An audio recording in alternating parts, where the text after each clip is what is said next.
The following is a presentation of the Belly Up Sports Media Network. Let me just say, after viewing distorting the belt to proclaim me the real world champion, I'm going to tell you all with a tear in my eye, this is the greatest moment in my life. When you walk around this world and you tell everybody you're number one, the only way you get to stay number one is to be number one.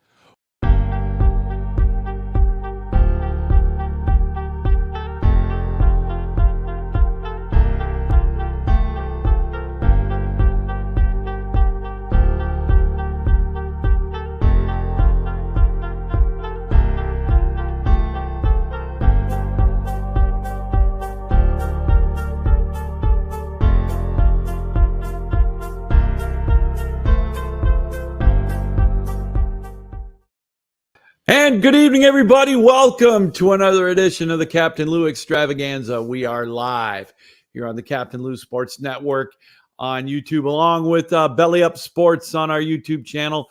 Great to be a part of that as well. And always powered up by SeatGeek.com, the official secondary market of the Captain Lou Sports Network and the Captain Lou Extravaganza.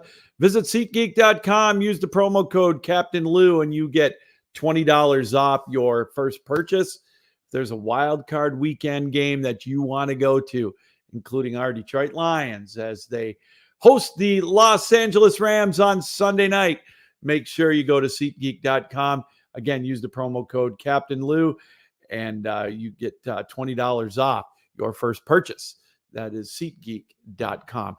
We got a lot to talk about here tonight. We've got a packed show. We're going to be on till about 8 o'clock Eastern time.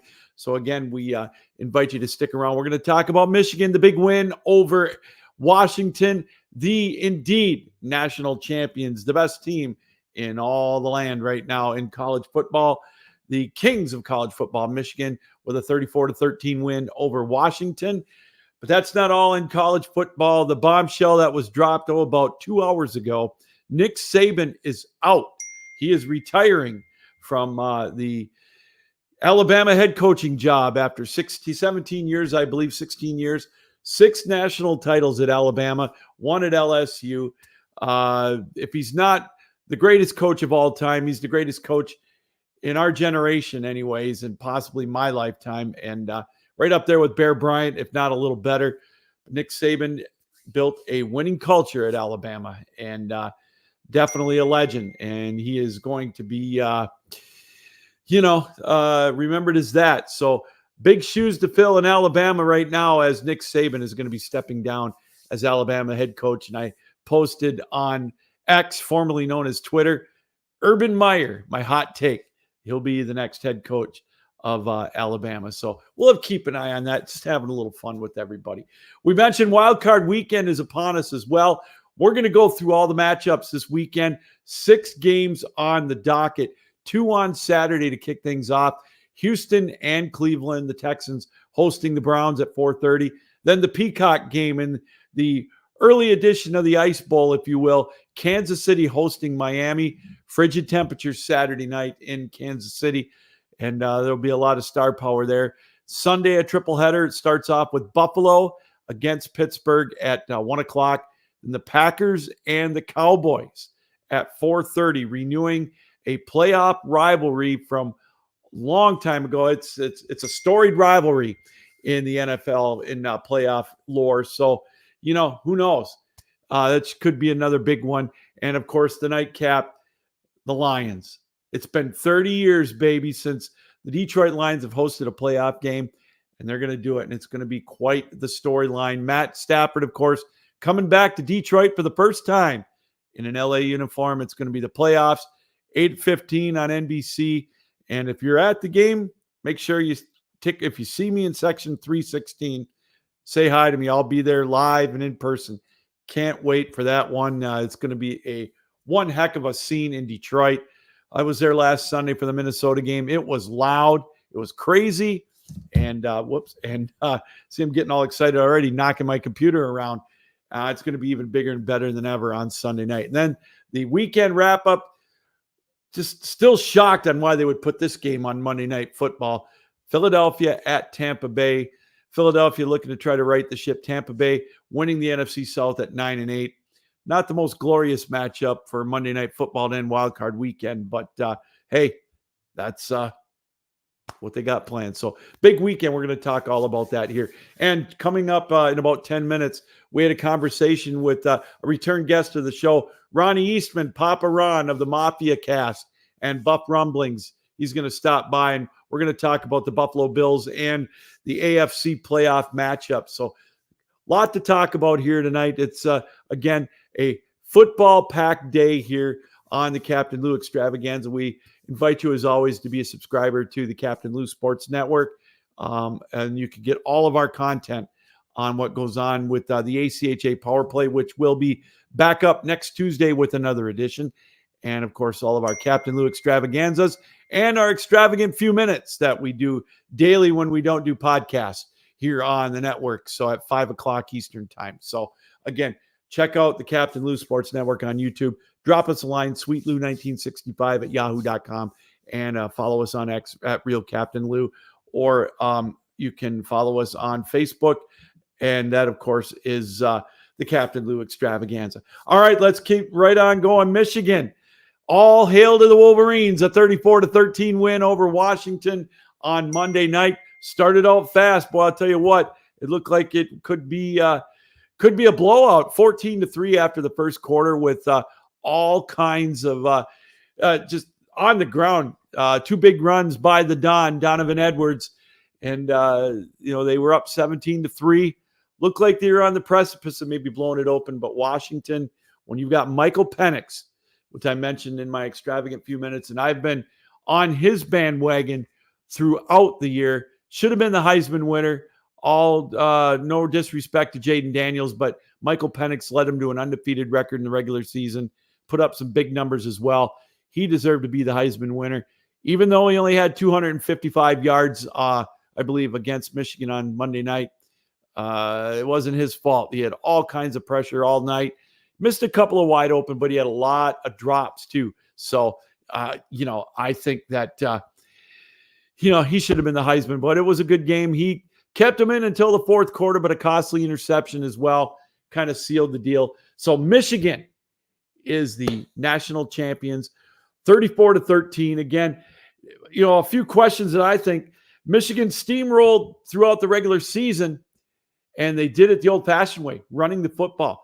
Is this a one-off? Are the teams going to go this route from here on out?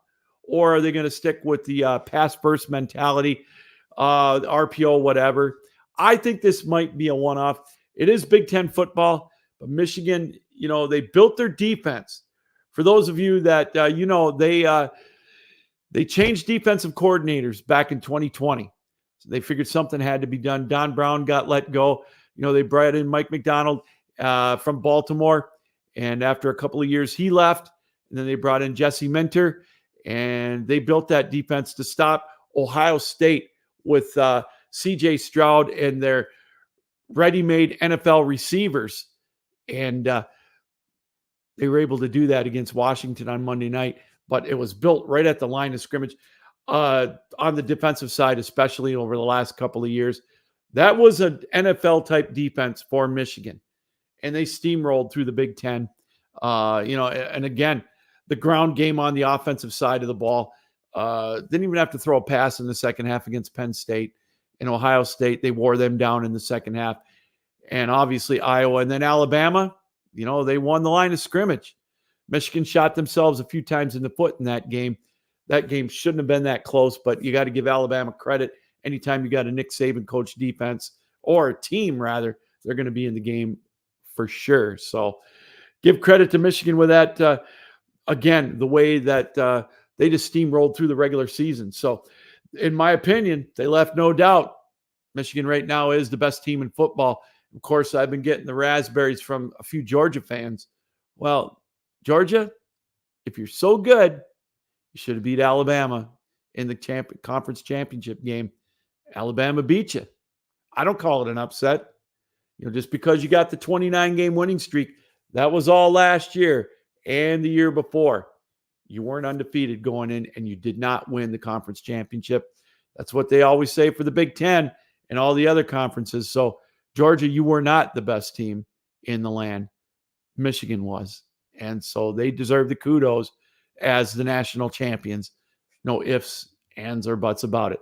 Now it begs the next question. What is next for Jim Harbaugh? What is he going to do? Is he NFL bound? He has, he's been to the top now at the college football level. He was this close at the professional level with San Francisco. Is that the last thing that is going to be on his plate?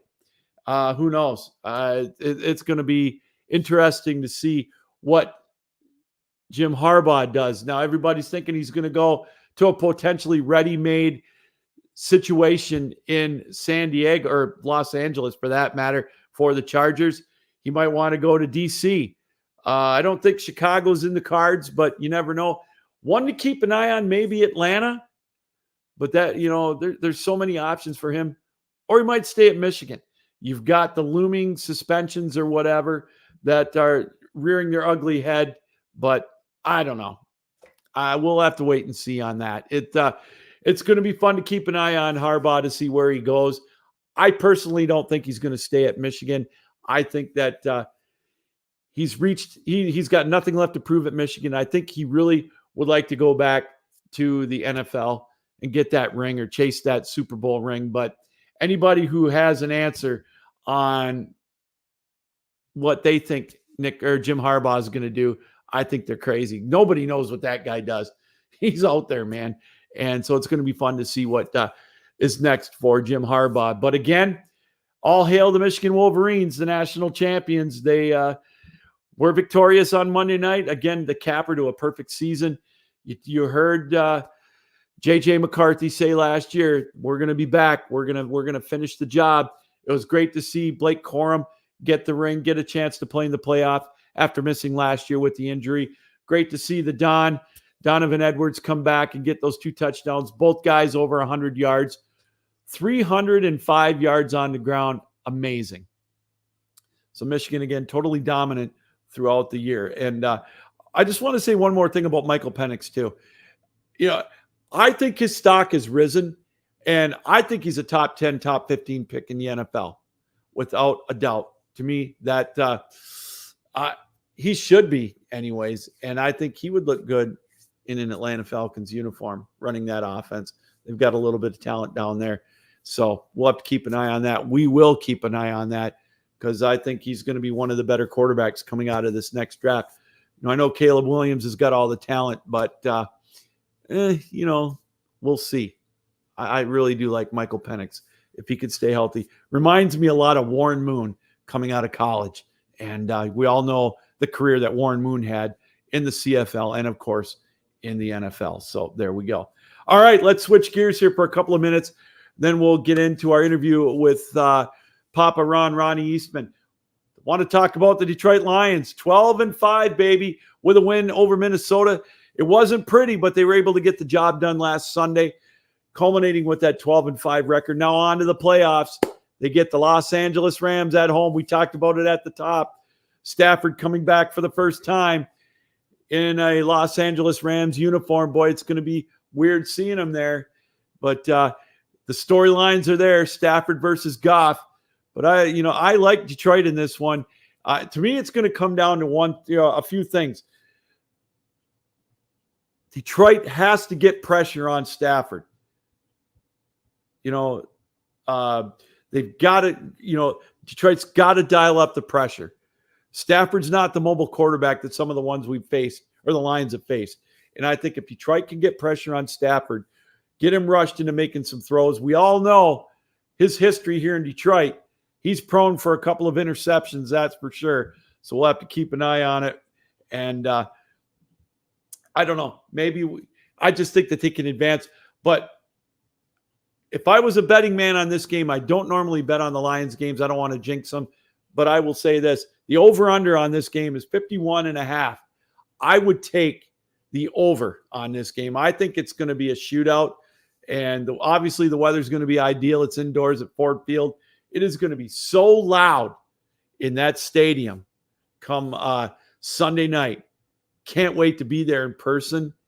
It's It is going to be absolutely phenomenal. I think this one's got the makings of a 34-27, 35-31 shootout.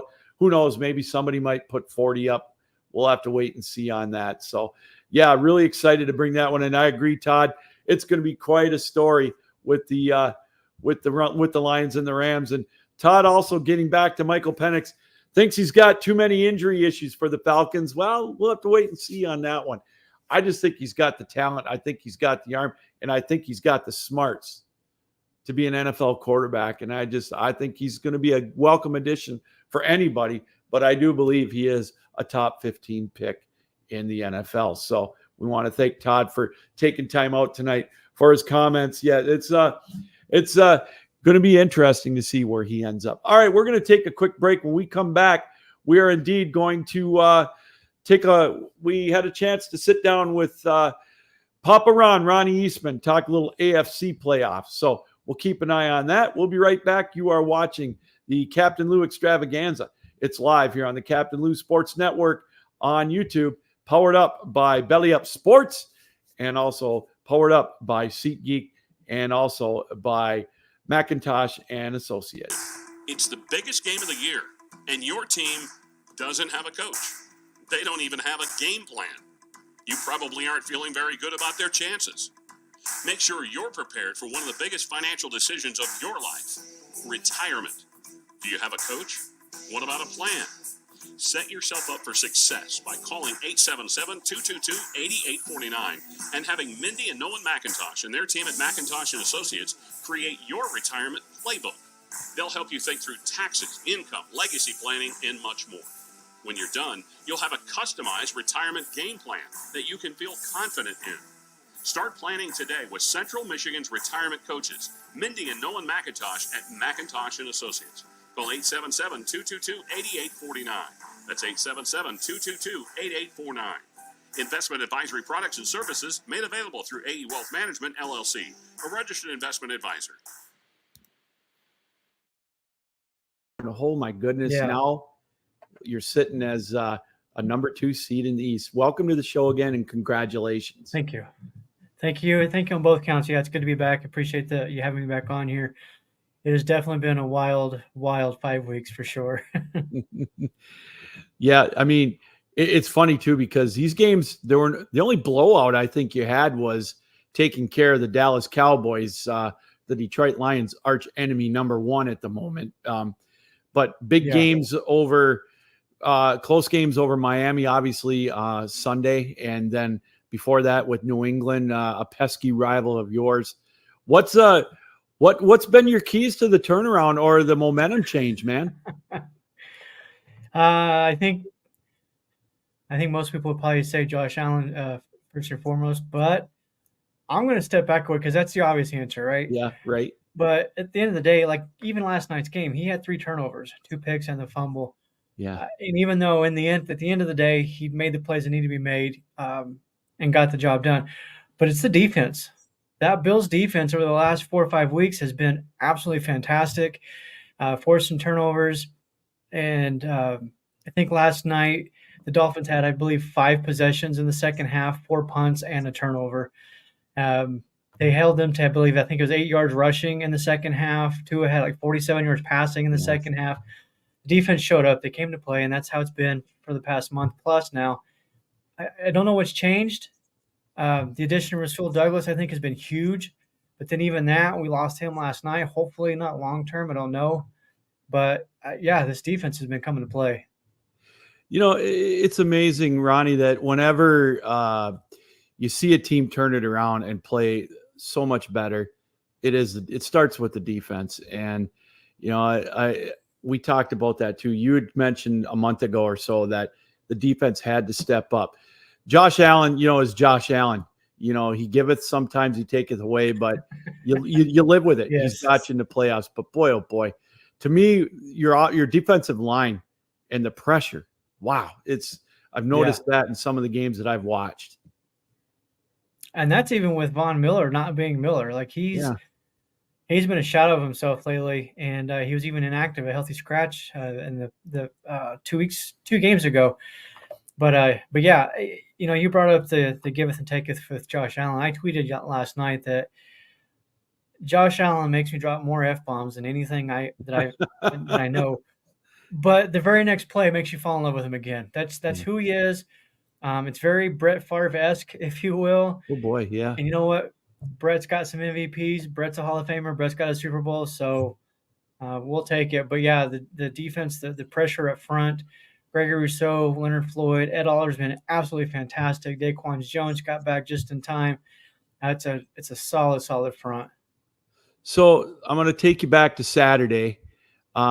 Just for everybody that knows this up front, we are taping this interview on Monday night before the Michigan game. I'm on pins and needles myself right now, but I want to take you back, Ronnie, to Saturday. And, at the beginning of the day, that it could be a win, or if you don't win, you're out. And going into that Pittsburgh game, and then they win, and you got to be thinking, oh my goodness, wow, in that slop fest. What were your emotions like on Saturday night? Saturday it wasn't bad. I didn't expect the Ravens to win that game. Okay. But going into Sunday, I feel like the Titans had a decent chance because Jacksonville just hasn't been playing well as of late. No. Trevor Lawrence was injured, banged up, didn't play last week. He even when he was playing, he wasn't playing that well. Mm-hmm. So it didn't shock me. I think how, I guess, easily the Titans came away with that. Like the Jaguars had no fight in them, it seemed. But I said going into Sunday morning, I was thinking, you know what? If we can just get this Tennessee win and lock up a playoff spot, I'm going to go into the Sunday night game feeling much better, much more relaxed. I was absolutely not the case. If you're a Bills fan, you do not want to lose to the Dolphins. You do not. Dolphins fans, I know some really cool Dolphins fans, good people, but a lot of them are just not kind. And I won't name any names on the actual Dolphins team as far as the roster, but there are some that I cannot stand, and I can't wait for them to be out of the league entirely. There's a lot of reasons to not like the Dolphins as far as I'm concerned. So you don't want to lose that game. You don't want to give them the satisfaction of taking the AFC East crown from the Bills. It's 4 years in a row now. So hopefully we can keep this going, and who knows? You never know where we might be in a month from now. Yeah, you and I talked about the Dolphins team, a month ago, and we both had said, and it's easy to look back on this now and hindsight, whatever. They never really beat anybody, and the stats back it up. And against teams over 500, I think they may have had one win, and that was the Cowboys. The 2-point win. Yeah, right, and so it's not shocking, but it's still. I look at the two teams. You look at Miami and you look at Jacksonville. Jacksonville was 8-3 at one point, and everybody was talking about them as the darlings, the potential Super Bowl team, and Miami in the same breath. And now all of a sudden, Buffalo went from, with all due respect, when they were 6-6, a lot of folks thought them as an afterthought to the playoffs. Now, Papa Ron, they are the third. They've got the third best odds to win it all. It's crazy what a difference a month makes. It's insane. It really is. And even within our own fan base, I argue with many people. Just give this team a chance. They can win 5 straight. You look at the last 3 years. I think we mentioned this the last time I was on the show. But you look at the last 3 years, they've 6, 4, and 7 straight wins. That's how they've closed out the last 3 seasons. And I saw no reason why they couldn't do it again this year, because even though they were not winning a lot of these games, it was win one, lose one, they're one of only 2 teams that has not lost a game by double digits. It's them and the Ravens. They were always in the game all the time. And I just got to get, ball bounce their direction just once, 1 or 2 big plays here or there, and it changes it. And that's what happened last night. They were struggling, and then Deontay Hardy hit that big 96-yard punt return for 6, changed the game, completely flipped the momentum. So in every game has kind of been that way. We just need that one big play here or there to get things going again, and that's what happened. So you've got the momentum, and it looks like Ronnie, you guys are relatively healthy, which is nice. Now you get the home environment to take on Pittsburgh. And wow, how ironic is that? Is both of you teams were teetering on the edge of getting in, and all of a sudden you get to host them in Wild Card Weekend on Sunday at 1:00. That's crazy. Yeah, it is crazy. Yeah, and it looks like too the Steelers are probably going to be without TJ Watt. So, score one for the Bills on that end. It's unfortunate. Like, you never wish for your opponents to be injured or whatever, but that's the nature of the games, and it looks like he's probably going to be out. However, Buffalo, Gabe Davis last night, injured. It looks like probably a knee injury, non-contact. He didn't finish the game. In fact, he was in street clothes coming out at halftime. Who was the other one? Rasul Douglas. Not 100% sure what happened to him, but he was limping off the field. Didn't come back in, but he was still in uniform, so it kind of makes me wonder if maybe he could have gone in if they felt like they absolutely needed to. And then there was a third one now, which escapes me. It was another defensive player, but it was our linebacker, Dotson, I believe. And we also lost Ty Johnson, the running back, concussion, looks like. So we'll see what that prognosis looks like going forward. But on paper, this should be an easy win. But we know how the Bills season's been going. Their season's been anything but predictable, and I expect a close, hard-fought win, regardless. Yeah, and you got Pittsburgh coming in. Mason Rudolph is playing okay. They're doing it on smoke and mirrors. It just, the Steelers, it just shows you, Ronnie, how well coached they really are. And again, 10-7 for what they have on offense is, to me, a testament to Mike Tomlin and how well he's done. And I'm not taking anything away from Sean McDermott, because I think he's done a heck of a job too. And a sign of good coaching to me is keeping the ship going the right way. And that's McDermott and it's Tomlin, when you guys could have easily both sprung a leak and sunk. Yeah, absolutely. And Tomlin's one of my favorite coaches outside of, Buffalo. And he's actually one of those guys that I point to when talking about Sean McDermott, because there's a lot of, noise, or was, about his firing this offseason or even weeks ago, especially when we were 6-6. And I always point to the Steelers as a whole. They've had, 4 coaches in their entire history. And there's a reason why they are successful and have a good, solid team every single year. There's a reason why they have, 5 or 5 Super Bowls, at least 5, I believe. And that's what I want for Buffalo. I want them to have that consistency. I think Coach McDermott, no, he's not the best coach in the league, but he's good enough for this organization to get this team to the Super Bowl, in my opinion, and win it, and be a contender every single year. I don't want to have a 5-6 year run and then fall off and then have to rebuild for 3-4 seasons. Hopefully you rebuild. We all know about the Bills' playoff drought of 17 years. That didn't work out. It took a while. Yeah. So, I think consistency, continuity is huge for an NFL team. And look at a couple of the comments from the players last night after the game. They talked about the family atmosphere, the culture there. I believe it was Deontay Hardy made the comment about when he was in New Orleans, he saw what was going on from the outside and wanted to be a part of that. That right there is exactly why McDermott should keep this job and keep it for a long, long time, because of what him and Brandon Beane have built as far as the culture and the winning attitude and the family there. You can't, not just anybody can come in and do that. And guys want to play for him.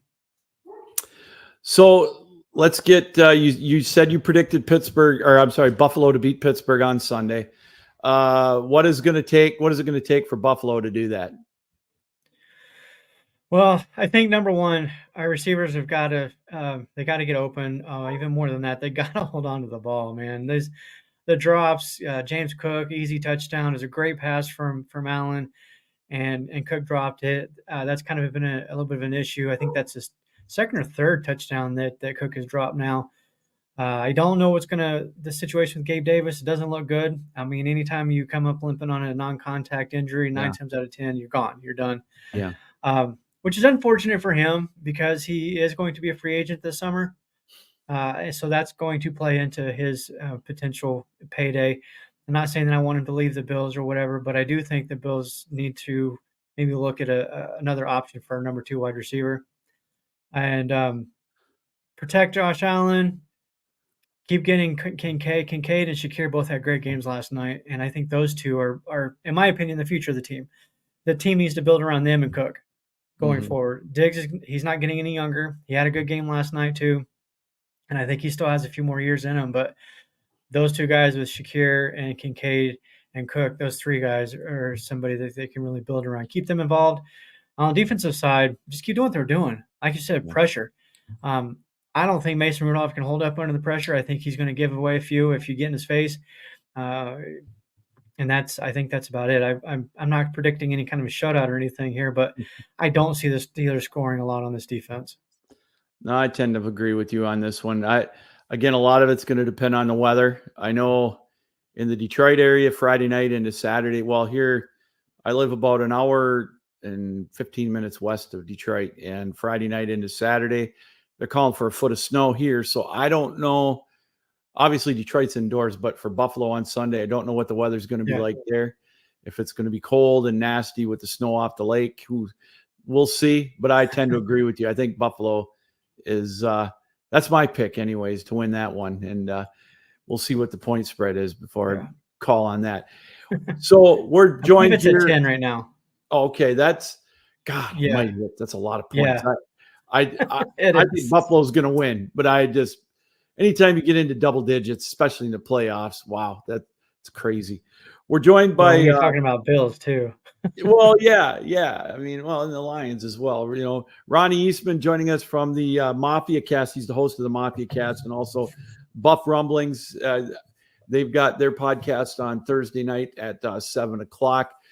Ronnie, I want to talk to you. Let's go over some playoff matchups besides Buffalo's. Right in your division, you've got Miami now. They're going to Kansas City. Now, I did hear it is going to be cold on Saturday night. They're talking 5 to 10 degrees for game time Saturday night in Kansas City. We talked about Tua in Miami. They're scuffling, but Kansas City, they're 10-7, I think, or 11-6, whatever their record was. 11-6. They didn't even look that good. They look off. And what is your gut feeling on that game Saturday night? I think Kansas City is going to come out with that one. One, they're in KC, so it's a home game for them. I do think that they're probably, I don't want to say they're built more for the cold weather because the Dolphins can run the ball really well. But the experience that Patrick Mahomes and Andy Reid bring to the table, as far as playoff experience goes, I know the Chiefs haven't been playing that well as of late, like past month or so, month and a half. But like you said, the Dolphins haven't beat anybody with a winning record outside of the Cowboys, which they won that one by 2 points. And even the Cowboys are not a good road team. So something had to give in that particular matchup. And the Chiefs beat the Dolphins the last time they faced earlier this year. I don't recall the score. But I don't see Patrick Mahomes dropping one to Tua and the Dolphins, especially with all the injuries, albeit some of them might be back, Waddle potentially. But I just don't see the Chiefs losing in the playoffs at home to the Dolphins. I got to agree with you there. That Miami, I think, is their snake bit right now. And, boy, confidence is a huge thing. Once you lose it, it's tough to get it back. I agree. Yeah. The other matchup in the opening round in the AFC it's going to be a very intriguing game. It's the opening game of the weekend, and it's Cleveland going to Houston. And the Deshaun Watson Bowl. That is going to be, although he's not playing, you got Joe Flacco with the fountain of youth. To me, that's going to be an interesting game to watch because Joe's been there. He's done that, Ronnie. And C.J. Stroud has had a heck of a year as a rookie, but he hasn't. I want to see how he handles the playoff atmosphere.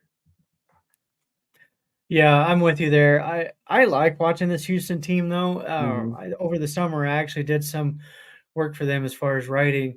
All the Bill stuff I do kind of took precedence, so I had to set that aside. Right. But I like the Texans team. Even before the season started, I said then the only way that team gets into the playoffs, which I think they could do, is if they won the division. And that's exactly what happened. Mm-hmm. But and I remember preseason, an article came out, and I want to say it was from PFF, Pro Football Focus. I could be wrong on that, so don't quote that. But they ranked the receiving core of the Texans dead last. And I said then, be careful. I think this team, especially that receiving core, is going to be much better than people anticipate. Nico Collins had kind of a breakout season. You got Robert Woods, who's he's not the same Bobby Trees, as they call him, as he was a few years back, but he's still a solid veteran and can help lead that receivers room. And then you've got Tank Dell, who that guy is just lightning quick. He's fun to watch, and it's unfortunate that he's out for the season now. But and CJ Stroud, man, I don't even know what to say, to be honest. Like, he shocked me.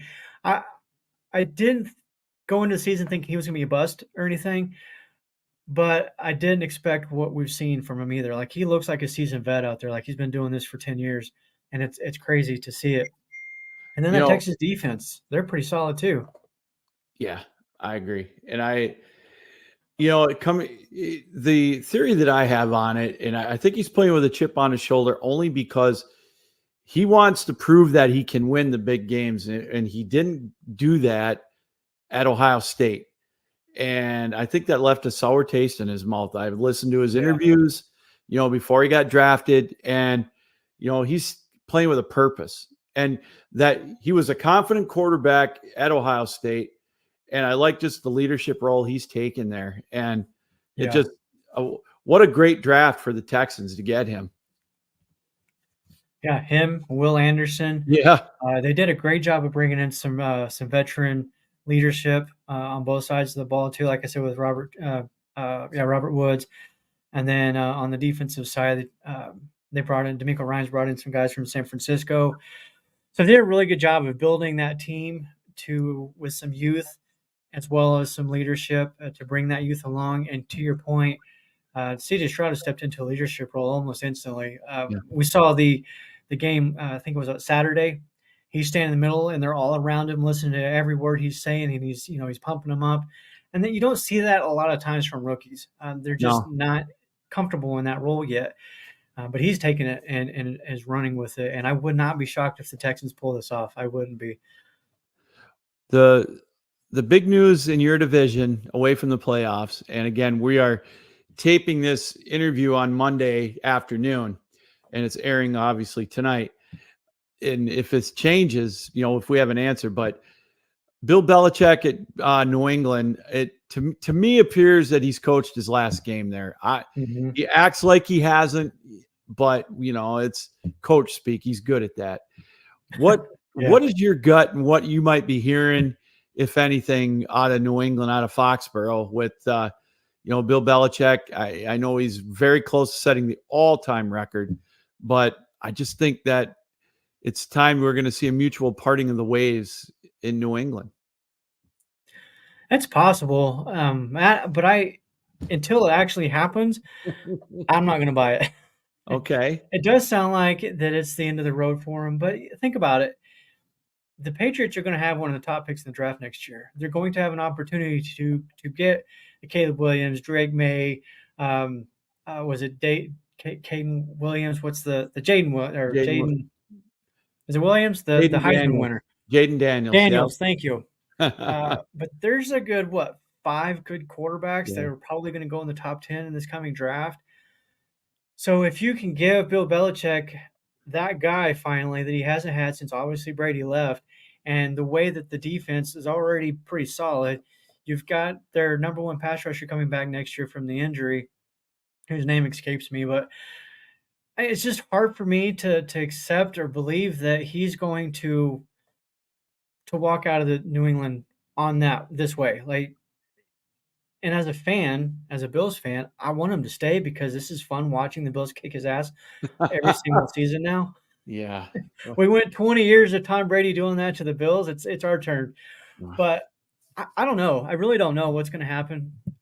maybe he bolts and he goes to, no pun intended, but the Chargers. All right. We want to thank Ronnie Eastman for joining us. You can catch him on the Mafia Cast every Thursday night, or the Buff Rumblings podcast every Thursday night at 7:00. And of course, one of the co-hosts of the Mafia Cast.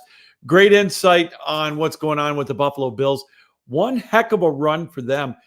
It is so funny that 4 weeks ago, or 5 weeks ago, they were 6-6, whatever it was. And, they were a long shot to get into the NFL playoffs, let alone the Super Bowl. Now, behind Baltimore and San Francisco, they have the third best odds to win the Super Bowl. They went from Saturday night not knowing, or Saturday at 3:00 not knowing if they were even going to get into the playoffs.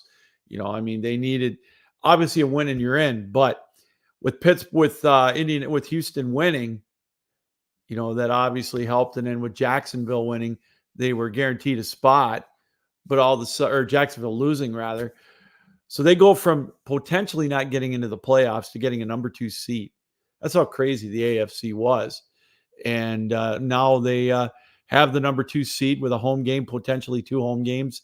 And should they win against Pittsburgh, which, Todd Corder chiming in, thinking it's going to be an upset, taking Pittsburgh. I just don't see it. Todd, I love you like a brother, but no, I just don't see Mason Rudolph going into Buffalo and winning that game. They could cover. They could get within 10, but I just think Buffalo's got too much for them, and Buffalo's going to move on. And should Kansas City win in that frigid game against Miami, which I think they're going to, that's where I really want to see how good Patrick Mahomes is, because he's going to have to go on the road in the playoffs for the first time. He's never won on the road in the playoffs. He's never played on the road in the playoffs. So that's going to be a very interesting tell there. But also keep in mind, though, one thing. 2-1 in Buffalo in the cold. So, I kind of waver a little bit on that, but Miami hasn't beaten anybody of relevance except the Cowboys, and that was at home. That's their only win against a team, I believe, over 500. So they've been doing it. I don't know if they're fool's gold or not, but I'm just not totally sold on Miami right now, especially going into Kansas City on Saturday night. Obviously, when you go on the road in the playoffs, the home crowd is always an advantage. It's going to be loud as you know what in Kansas City. They're known for it, with the decibel levels and all that. And the cold weather is not going to stop the Kansas City fans, but it is really going to be quite a fun atmosphere there. And, so you've got Buffalo hosting Pittsburgh, as we mentioned. Then you've got an interesting game with Cleveland and Houston with CJ Stroud, like we talked about, just riding a playoff or a rookie season high. I got to believe he's going to be the offensive rookie of the year. He deserves it, taking that team to the division championship. I know there's Okua or whatever, Nakua, whatever, however you pronounce his name, from the Rams. But how can you go against CJ Stroud for offensive rookie of the year? I know Nakua's put up some decent numbers, but Houston won the division. For those of you that were like me that took the over-under, congratulations on Houston wins at the beginning of the year. With Will Anderson Jr., they had one hell of a draft, and they've got some exciting weapons. Cleveland, the resurgence of Joe Flacco, absolutely amazing there as well. So, it really is. It's a fun scene right now in the AFC. So we're going to take a break. We come back. We're going to take a little more. We're going to switch gears and tell you what we think is going to happen in the NFC playoffs. So don't go anywhere. You're watching the Captain Lou Extravaganza live on the Belly Up Network on YouTube and the Captain Lou Sports Network on YouTube. It's the biggest game of the year, and your team doesn't have a coach. They don't even have a game plan. You probably aren't feeling very good about their chances. Make sure you're prepared for one of the biggest financial decisions of your life, retirement. Do you have a coach? What about a plan? Set yourself up for success by calling 877-222-8849 and having Mindy and Nolan McIntosh and their team at McIntosh & Associates create your retirement playbook. They'll help you think through taxes, income, legacy planning, and much more. When you're done, you'll have a customized retirement game plan that you can feel confident in. Start planning today with Central Michigan's retirement coaches, Mindy and Nolan McIntosh at McIntosh & Associates. Call 877-222-8849. That's 877-222-8849. Investment advisory products and services made available through AE Wealth Management, LLC, a registered investment advisor. Welcome back, everybody, to the Captain Lou Extravaganza. We are live here on the Captain Lou Sports Network on YouTube and, of course, the Belly Up Network on YouTube as well. We're pleased to be a part of that. You can follow us on Twitter at The Real Captain Lou, or X, I guess. It's taken me a year and a half to figure that out, but it's X. Follow us on Facebook, the Captain Lou Extravaganza Facebook page.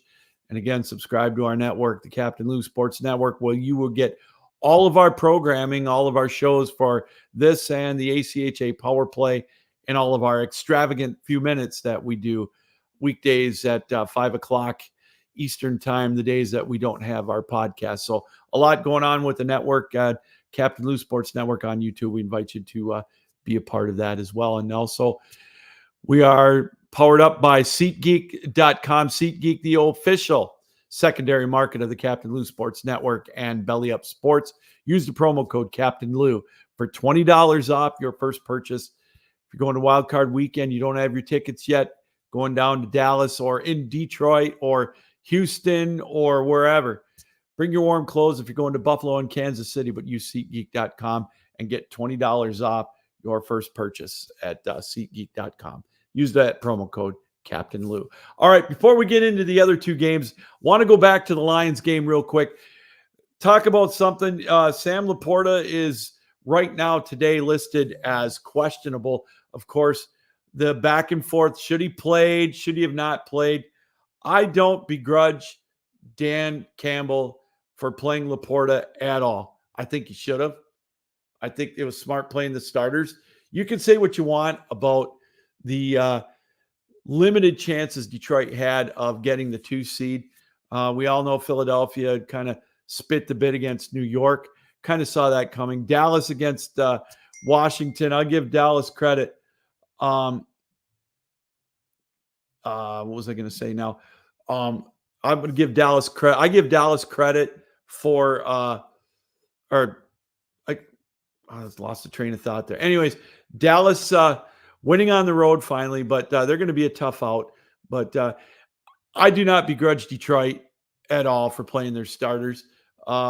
Good news, I did see some highlights of Jamo in practice today. He's looking pretty good with that sprained ankle. It'll be good to have Jameson Williams back for Detroit Sunday night against the Rams. So really looking forward to that.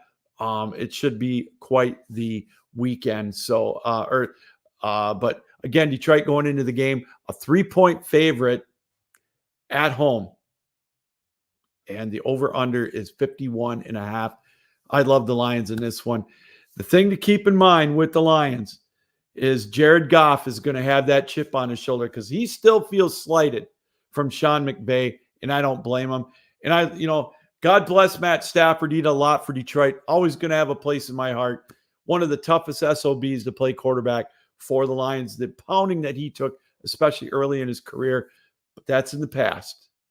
It's like anything else. I'm loyal to the Lions.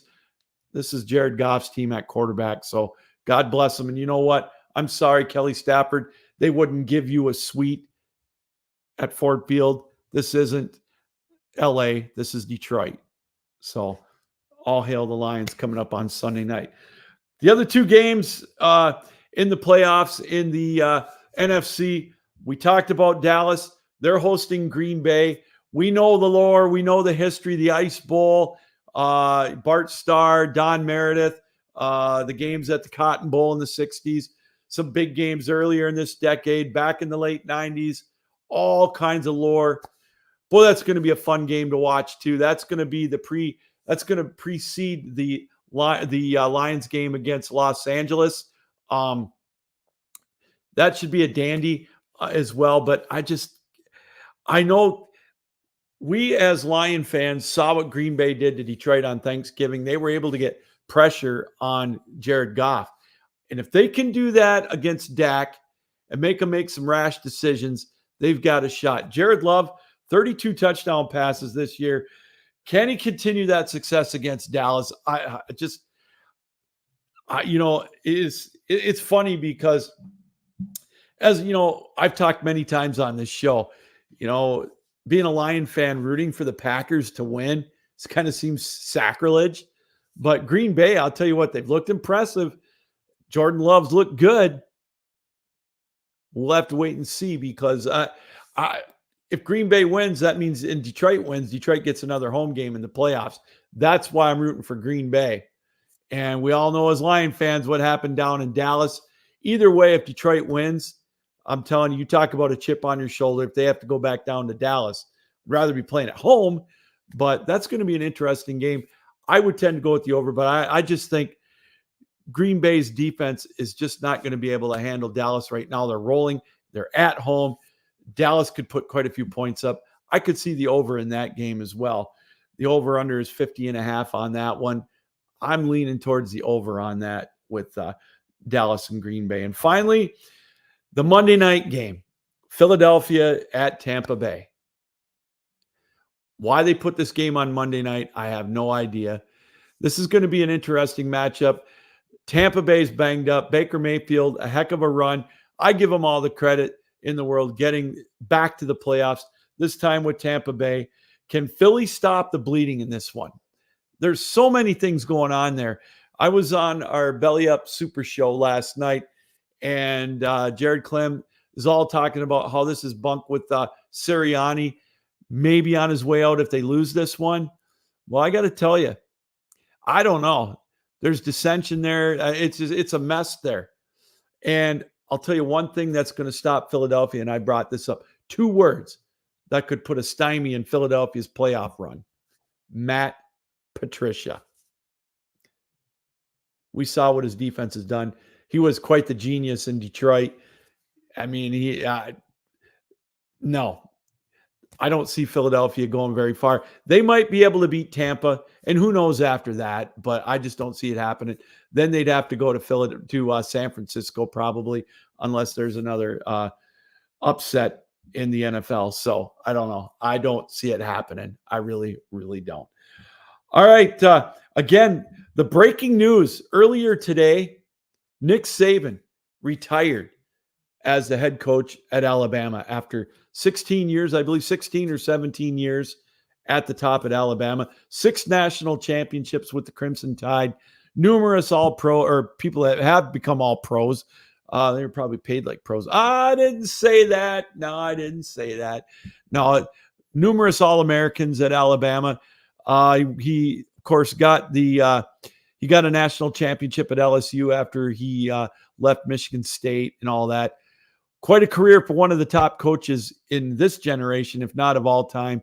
He's got to be right up there with all of the best coaches of all time in college football and football in general. I mean, he was, they were a dominant team for a lot of years in the SEC. He's one of the reasons why the SEC is definitely, the best conference in all its college football until this year, with the Big Ten taking over that reign, at least for 1 year, with Michigan winning the national championship. So it quite the shocking news, if you will, in the NFL this weekend, or today rather, or I'm sorry, in college football with Nick Saban retiring. And also, speaking of the NFL, we had some shocking news, I think, up in Seattle with Pete Carroll stepping down as the head coach of the Seattle Seahawks. He's going to be kept on as quote unquote a advisor role for now, probably because they need to pay off his contract or whatever. The first thing that strikes me with Pete Carroll, the guy's 72 years old. He doesn't look it. He's had a lot of success at Seattle, winning a Super Bowl. I know he was one step ahead of the law at USC with all the shenanigans going on there, but we won't talk about that. But he was quite successful in Seattle. Had him on the precipice of winning 2 Super Bowls if it weren't for that interesting play call at the goal line against New England. But, it's been a good run for Pete Carroll. we'll see if he's really done as a head coach in the NFL. There's a few openings around with the coaching carousel, but some shocking news today in the coaching front with Pete Carroll stepping down at Seattle. And then, of course, the news out of Alabama with Nick Saban retiring at Alabama. So I tell you, some interesting news in the world of in the coaching world, in the pros, and in college football. Well, we're just about set to go here that's going to just about do it here on the Captain Lou Extravaganza. And again, we want to thank Ronnie Eastman for coming on from the Buff Rumblings podcast, the Mafia Cast, whatever you'd like to call it. And of course, all hail the Michigan Wolverines as the champions in the NFL or in college football, 15-0 with a convincing win to cap off the regular or the postseason and the regular season, 34-13 over Washington. So congratulations to Jim Harbaugh, JJ McCarthy, Blake Corum, the Don, all of them, Donovan Edwards, all the coaches in all the players rather at Michigan. So Michigan finishing off an undefeated season and a national championship. Kind of wanted to close tonight. Want to talk a little bit. Want to say goodbye to a couple of compadres, if you will, some fellow broadcasters that were taken from us here in the last couple of weeks. And kind of sad. Found out over the holiday that a good friend of mine, Brett Luthner, passed away, a fellow broadcaster with the ACHA. Had the pleasure of doing many ACHA broadcasts with Brett over the years in Columbus and then down in Dallas. A great talent. He did a lot of minor league baseball games as well.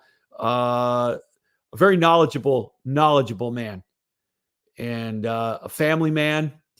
As I posted on Facebook a couple of weeks ago, we used to talk a lot about, the ACHA and hockey and pro wrestling.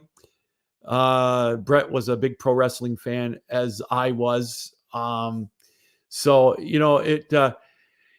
was a good man, a family man, and a very, very passionate man when it came to not only pro sports, college sports, but his family as well. And also wanted to say goodbye to a friend that suddenly passed away over the weekend, known as Pop DiBiase, Jamil Brown. I got to know Pop a little bit. He's been on the show. It'd been a while since he'd been on, but you talk about a guy that had the passion and the love of sports in general, and he had to get up and go. You talk about a guy that was going to make it in this world, and he was taken way too young, 39 years of age. It's a sad day, but I just want to look back and just say thank you for giving me the opportunity to get to know both of you. When last time I talked to Pop, we would kid back and forth about the Lakers, but I got to tell you, he had the drive, he had the passion, the enthusiasm, and seeing all the people that the tributes to him as well. A great guy, always gracious with his time. And he really made an effort to get out there. And, he was at the draft, at the NFL draft, and going to the fights in Vegas all the time, getting to talk to some big name people. And he's another one that's going to be sorely missed. And I know both Brett and Pop are flying high. And I just wanted to, as I mentioned with Brett, we both worked in Dallas for the Nationals and Columbus for the ACHA Nationals. Want to take you back to 2019. Here's Brett Luthner calling the finals for Dallas for the ACHA Men's Division II. It's going to roll all the way to the empty net. It's going to go just wide, but Florida Gulf Coast winning the race is Wong. Tripped up on the play. Here comes the rush up by Northeastern. Half a minute to go in this national championship game. Played off the glass and back out. Northeastern with the puck, 21 to go. Up the boards, you can hear the Gulf Coast fans cheering. They've been the top team, one of their top teams all season, Florida Gulf Coast. 6 seconds to go in this game. In on the near side boards, going around with 3. The centering pass broken up. And for the third time in the last 4 years, the Florida Gulf Coast Eagles are the ACHA Division II national champion. Brett Luthner on the call of that one again, way back 5 years ago, 2019. The call on that Florida Gulf Coast victory in the ACHA Nationals men's Division II. Brett Luthner and Pops DiBiase, fly high, guys. It was my pleasure getting to know you guys. And again, like I mentioned, your enthusiasm and passion for sports and your families will sorely be missed. So long. All right, that's going to do it. Again, enjoy the football this weekend. And I know Pops DiBiase's up there voting for his Cleveland Browns. I know he was excited for them to make it back to the playoffs. So I know he'll be rooting and cheering them on up there. But enjoy the football this weekend, everybody. I know I'm going to. And if you're at Ford Field Sunday, look for me. I'll be in the upper deck, section 316.